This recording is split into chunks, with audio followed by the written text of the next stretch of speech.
नमस्तेस्तु भगवन् विश्वेश्वराय महादेवाय त्र्यम्बकाय त्रिपुरान्तकाय त्रिकाग्निकालाय कालाग्निरुद्राय नीलकण्ठाय मृत्युञ्जयाय सर्वेश्वराय सदाशिवाय श्रीमान् महादेवाय नमः।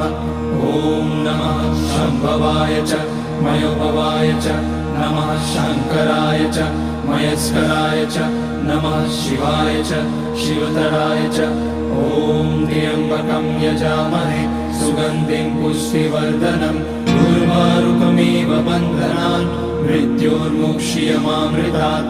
नागेन्द्रहाराय त्रिलोचनाय भस्माकराय महेश्वराय नित्याय शुद्धाय दिगम्बराय तस्मै नकाराय नमः शिवाय।